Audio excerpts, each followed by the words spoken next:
Alors bienvenue sur cette nouvelle vidéo de la clinique vétérinaire du Lapin Blanc. Petite vidéo qui fait suite à la dernière qui date à peu près de 3 à 4 semaines. On n'avait pas pu redonner de nouvelles avant parce qu'on a été très pris par la fin de chantier, par l'installation d'une partie du matériel, du mobilier, par toutes les dernières petites finitions.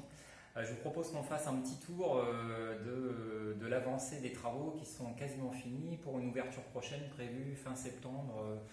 D'ici 10-15 jours, on n'a pas encore la date exacte parce qu'il nous manque, vous allez voir, encore une partie du mobilier qui aurait dû arriver ce mois-ci et qui aurait dû arriver cette semaine et qui n'est pas encore arrivé. Donc là, on se trouve dans la salle, dans l'accueil, en fait la pièce par laquelle vous arriverez quand vous viendrez à la clinique. On va faire juste un petit plan sur le parking pour que vous puissiez voir un peu en situation à quoi ça ressemble. Donc en fait, vous arriverez par la porte qui se trouve derrière moi. Et en fait, si on fait un petit tour de caméra, là vous avez les présentoirs avec la nourriture. Donc vous voyez qu'on n'a pas tout reçu. Là vous avez le comptoir. Et plus à gauche encore, on a donc la salle d'attente qui n'est toujours pas arrivée. Donc là on attend de recevoir les tout derniers meubles. Normalement on va recevoir une claustra en bois avec des bancs. Bon, je ne vous détaille pas, ça sera la surprise. Mais globalement, tout ça, ça sera la salle d'attente avec un côté chien et un côté chat et nac. Et une séparation à mi-hauteur entre les deux. Les menuisiers nous ont fait une proposition assez sympa, donc on a hâte de voir à quoi ça ressemble, mais voilà, il y a un petit temps de production encore, le temps qu'on reçoive tout ça. Je vais vous montrer un petit peu aussi, j'ai la chance d'avoir un caméraman ce soir, donc on va pouvoir faire une bonne visite des lieux. Donc ici vous avez le comptoir, et globalement ici on arrive dans le couloir qui va desservir les salles de consultation. Donc on a fait mettre une petite frise sympa avec des animaux pour guider vos pas jusqu'aux salles de consultation. Alors ces salles de consultation, on en a 3. 1, 2 et 3. Et la première que vous pouvez voir dans la vidéo, en fait c'est une salle de consultation qui va servir plutôt de petit salon pour vous recevoir dans le cas où vous voudriez visiter un animal, un de vos animaux qui est hospitalisé. Ça peut servir également de salle pour les fins de vie, les animaux que malheureusement on doit aider à partir. On a prévu une petite salle exprès pour vous recevoir un petit peu en mode cocooning avec un petit canapé, une petite table, un petit fauteuil, pour que vraiment vous puissiez vous isoler et passer du temps avec vos animaux, que ce soit pour une visite d'hospitalisation ou pour des choses moins amusantes. Là, vous avez la seconde salle de consultation qui est la salle de ma collègue, le docteur David, le docteur Cécile David, qui est sur ce projet avec moi depuis un peu plus de 2 ans et qui est mon associé.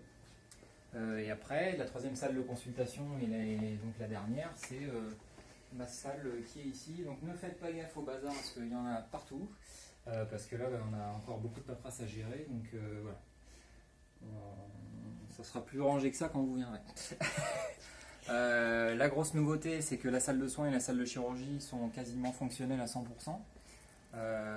Là, globalement, vous avez dans cette salle, dans cette assez grande pièce, on a de la place pour circuler, comme vous pouvez le voir. En fait, on a un laboratoire complet que je vais pouvoir vous montrer aujourd'hui en vidéo. Ce laboratoire, il est constitué de différents appareils d'analyse qui vont nous permettre de réaliser à la clinique un maximum d'analyses standard en un minimum de temps.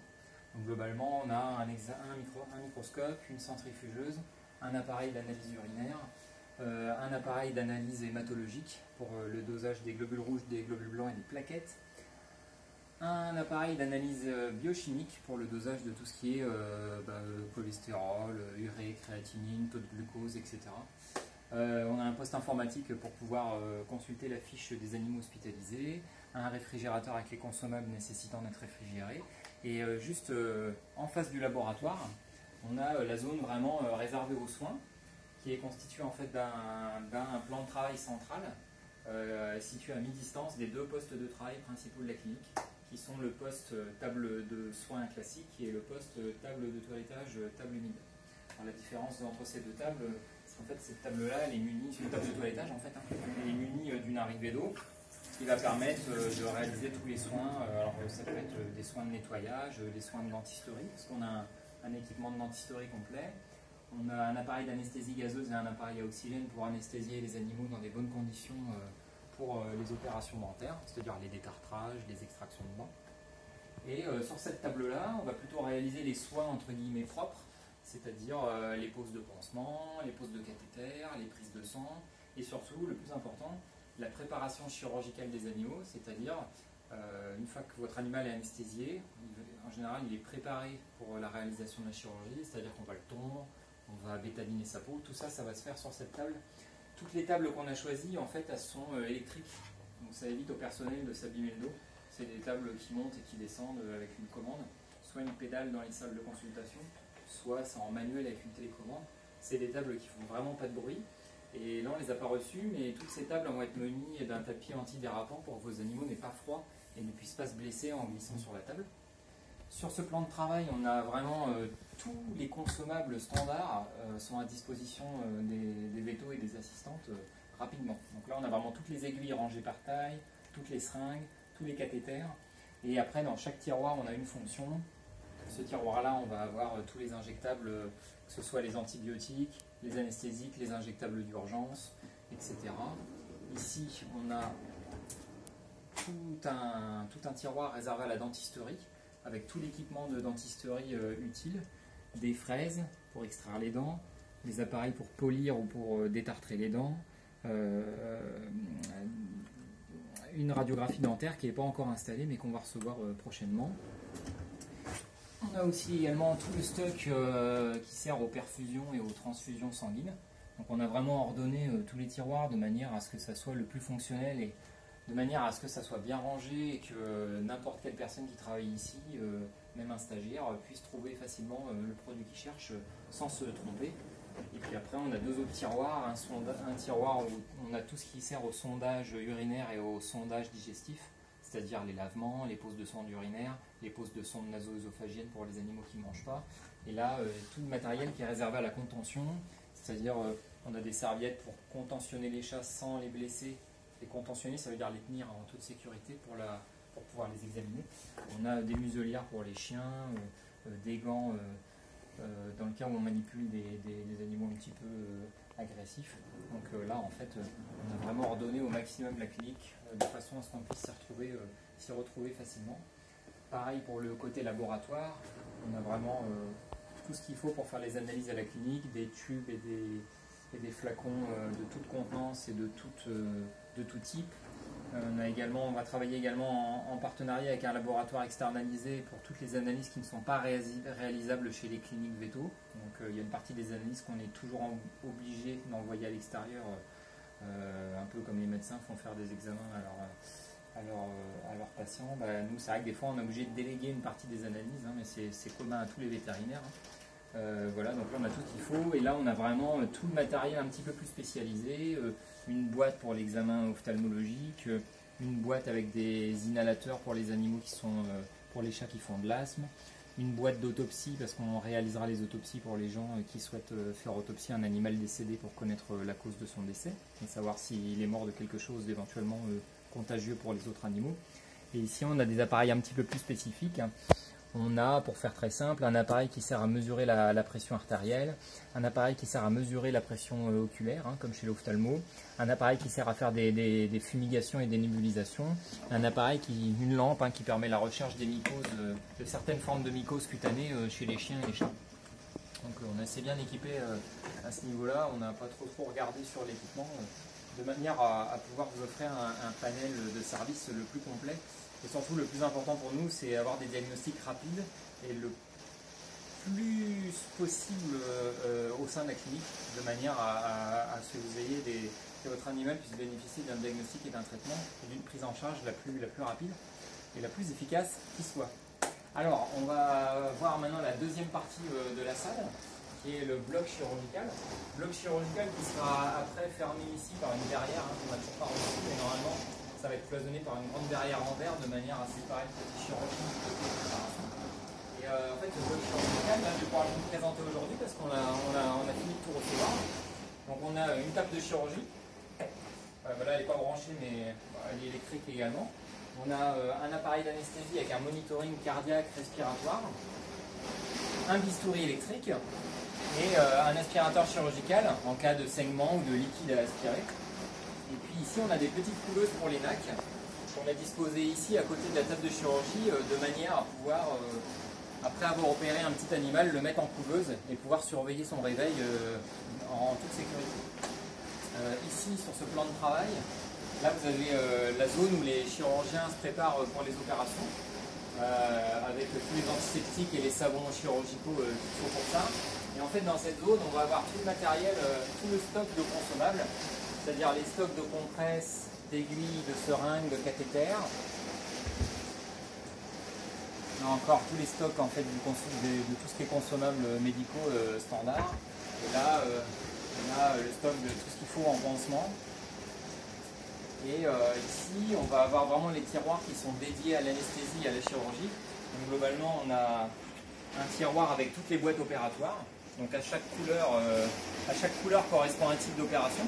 Là, je ne détaille pas, mais on a pris un code couleur de manière à ce qu'on puisse opérer avec du matériel facilement identifiable.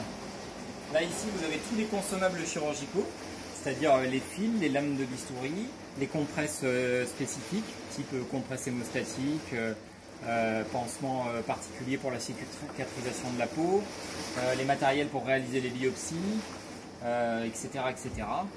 Et puis ensuite ici on a tous l'habillage des chirurgiens, c'est-à-dire les champs chirurgicaux, les gants stériles, les masques, les charlottes, voilà, tout est vraiment à disposition de manière à ce qu'on puisse se préparer rapidement dans des bonnes conditions. Et pour ce qui est des anesthésies, on a un tiroir réservé à l'anesthésie des chiens et des chats. Donc dans ce tiroir en fait on va avoir toutes les sondes qui servent à l'intubation des animaux. Dans le tiroir du dessous, c'est un tiroir réservé à l'anesthésie des NAC, des nouveaux animaux de compagnie. Donc on va retrouver tous les masques qui permettent d'endormir les animaux pour les anesthésier par voie gazeuse ou les oxygéner. Et là, dans ce dernier tiroir, on a tout ce qui est jersey, c'est-à-dire en gros c'est les tissus qui permettent la réalisation de pansements également et les attelles pour les animaux qui ont des fractures.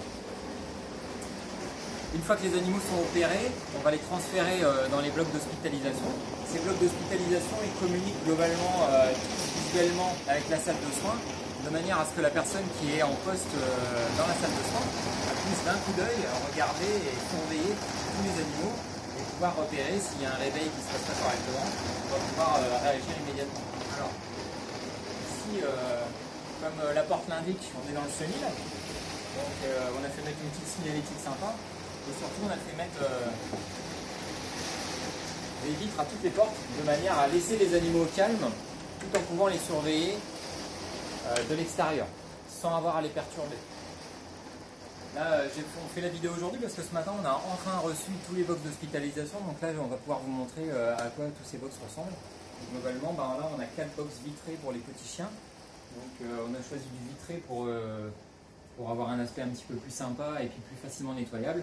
On a quand même gardé des box à barreaux pour les box du bas, parce que pour les grands chiens, il faut quand même une aération suffisante. Donc on a gardé une partie en box barreaux, une partie en box vitrée. Et on a également un box vraiment géant pour les chiens de grande race qui se trouve ici. Et dans ce box, on pourra placer vraiment tous les grands chiens qui nécessitent un petit peu de place pour être confortable. Chaque pièce d'hospitalisation elle est dotée d'un point d'eau et de tout le même équipement, de manière à ne pas avoir à courir en cas d'urgence ou en cas de soins. Toutes les salles sont équipées pareil avec de l'alcool, de l'eau oxygénée, de la vaseline, du coton, des compresses, des pansements, des ciseaux, des thermomètres, de manière à ce qu'au quotidien le personnel ne galère pas à courir, chercher un thermomètre ou une pince. Là vraiment tout est en double dans chaque pièce, donc pour travailler dans des conditions optimales. Et pour que vos animaux soient bien, on a privilégié des box qui ne sont pas en inox, comme ce qu'on voit classiquement chez de nombreuses cliniques. En fait, maintenant, on a des box qui se font en polyéthylène. C'est des box qui sont moulées d'une pièce avec des coins arrondis. Et en fait, l'avantage, c'est qu'en nettoyage, c'est optimal. Il y a une très légère pente qui fait que si l'animal fait pipi entre deux promenades, l'urine va glisser dans ce tiroir. Et en fait, le tiroir, il est amovible. On peut le retirer et ensuite le vidanger dans la gouttière ou dans l'évacuation qui se trouve un petit peu plus loin. Et ça permet de faire un nettoyage. Ça permet que votre animal il reste au sec si jamais il fait un pipi involontaire entre deux promenades. Donc voilà, donc en tout, du coup, on a 4 postes d'hospitalisation pour les petits et moyens chiens. Et pour les grands chiens, on a ces grands box de 140 par 80 qui sont potentiellement divisibles en deux si vraiment on se retrouve avec plus de petits chiens que de grands chiens. on peut toujours diviser en deux ces box, ce qui fait qu'en tout on peut monter jusqu'à 9 hospitalisations max. Ensuite on a la chatterie, donc là c'est vraiment l'endroit où les chats vont être séparés des chiens de manière à ne pas être perturbés par les éventuels aboiements. Donc là c'est un petit peu le bazar parce qu'on a reçu les box ce matin mais on n'a pas encore reçu toutes les fixations. Mais pour vous montrer un petit peu à quoi ça ressemble, c'est globalement le même principe que les box chiens. C'est des box en fait moulées en plastique moulé. Et en fait on a pris des box qui sont dits cat friendly. En fait c'est des box munis d'un petit perchoir et qui ont une taille un petit peu plus importante que les box classiques qu'on voit pour les chats. Ils ne sont pas dotés de tiroirs parce qu'habituellement les chats ont une litière, donc très souvent ils font dans la litière, ils sont propres. Et de toute façon nous on va leur fournir des alaises et des serviettes pour qu'ils soient confort et que si jamais il y a un petit pipi à côté ça soit absorbé rapidement. Donc là on a en tout 8 postes d'hospitalisation chat, tout en sachant que les postes du bas ils sont divisibles en deux également. En fait on a une petite cloison amovible qui permet par contre de doubler le box. Si on a un chat qui doit rester longtemps à la clinique, il peut profiter d'un double box plutôt que d'un box simple. Et enfin on a la salle réservée aux nouveaux animaux de compagnie, alors qui ne communique pas avec la salle de soins parce qu'on ne pouvait pas mettre une porte ici vu qu'on avait déjà le laboratoire. Et en fait on a fait installer du coup un vitrage avec une isolation phonique qui permet à notre équipe de surveiller depuis ce vitrage et depuis la salle de soins les nouveaux animaux de compagnie, donc les lapins, les furets, les reptiles, etc., sans qu'ils soient dérangés par le bruit, puisque la vitre a une isolation. Alors cette petite salle, elle communique avec le couloir, elle est également munie d'un vitrage, de manière à pouvoir surveiller les animaux facilement également au passage. Sachant que moi, les nouveaux animaux de compagnie, c'est ma spécialisation. Le fait d'avoir la salle d'hospitalisation à côté de ma salle, ça me permet moi aussi, entre deux clients, de surveiller que tout va bien au moment de pendant leur hospitalisation. Alors là, on a reçu ce matin tous les box d'hospitalisation. Alors c'est un peu le bazar, ils ne sont pas encore agencés définitivement. Mais globalement, c'est le même principe. C'est des portes, des box vitrées pour pouvoir surveiller facilement les animaux. Ils ne sont pas grillagés de manière à pouvoir les nettoyer plus facilement et de façon optimale. Il y a un petit tiroir amovible pour récupérer les crottes, le pipi et puis les éventuels les morceaux de litière ou de fond qui volent quand on hospitalise des lapins. Et on a différentes tailles de box, des grands, des doublables en deux, des moyens, des petits, et les terrariums là on va les installer prochainement avec tout ce qu'il faut en termes de lampes chauffantes. On a également dans cette pièce un plan de travail avec un point d'eau, une balance pour pouvoir peser matin et soir les animaux. Alors, il est très encombré parce que c'est un peu le bazar. Mais voilà, d'ici 15 jours ça sera réglé. Qu'est-ce que je voulais vous montrer d'autre? On va faire un petit tour rapide par les locaux privés. Là vous étiez dans le couloir public et je vous propose de me suivre. Ce couloir en fait il dessert nos salles, mais après depuis la salle de soins en fait on a un couloir privé. Ce couloir il va desservir tout ce que vous n'allez pas voir et que je vous montre en vidéo. Il dessert en fait les locaux techniques. Ici notamment on a une buanderie du coup dans laquelle on a une machine à laver, un sèche-linge, tous les produits d'entretien. Bon, c'est pas la pièce la plus passionnante, mais je vous la montre, on vous la montre quand même. Ensuite, on a un sas de livraison. Donc là, il est un peu en bazar parce qu'on a mis un peu dedans tout ce qu'on ne pouvait pas mettre ailleurs. Hein. Donc des pots de peinture, les plaques des dalles de faux plafond. Voilà, c'est un peu le bazar devant. Ici, on a le vestiaire. Donc là, pour le moment, l'équipe, on va commencer, on sera à 6. 2 vétos, 2 assistantes et 2 stagiaires qui vont nous accompagner pendant 1 et 2 ans, le temps qu'on puisse les former. Et puis si tout se passe bien, possiblement les embaucher si tout se passe bien et si on a besoin à la fin de leur formation. On a prévu un vestiaire personnalisé pour chaque personne avec de la place pour pouvoir se changer le matin, un petit banc pour s'installer et mettre ses chaussures, un petit vestiaire pour chaque personne de l'équipe. Ensuite, on a des WC privés, bon là c'est pas le plus intéressant, mais voilà, c'est les sanitaires pour l'équipe, hein. On a une douche, on a une salle de bain pour l'équipe, et surtout on a une salle de repos. Voilà. pareil, c'est le bazar. En fait, on a prévu une grande salle de repos de manière à ce que l'équipe puisse se reposer tranquillement. Voilà. Donc on a un canapé, télé, une Wii, une cuisine équipée de l'autre côté, avec une table, des chaises, voilà tout ce qu'il faut pour que tout le monde soit bien. Voilà, donc pour vous donner un petit peu des infos supplémentaires sur la date d'ouverture, donc je n'ai pas encore la date exacte. A priori, on va ouvrir entre le 20 et le 26 septembre.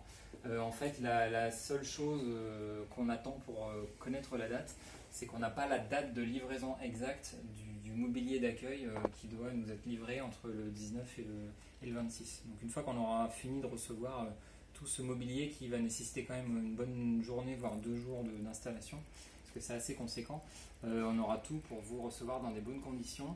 Un petit mot quand même à l'intention de ma clientèle et de ma patientèle. Je reçois pas mal de messages sur mon compte Facebook, donc juste pour dire que si je n'ai pas répondu à ces messages, c'est que malheureusement je ne les ai pas lus, et si je ne les ai pas lus, c'est parce que là en ce moment je n'ai pas le temps de me connecter et je n'ai pas le temps de les lire. Donc ne vous inquiétez pas, c'est pas que je m'intéresse pas à vos messages, c'est que là en ce moment on est vraiment débordé et j'ai pas du tout le temps de vous donner d'autres nouvelles que par la vidéo. La seule nouvelle que je peux vous dire et qui est sûre, c'est que pour ma part et pour des raisons administratives qui sont un petit peu, on va dire, indépendantes de ma volonté, je vais reprendre le travail à partir du 1er octobre.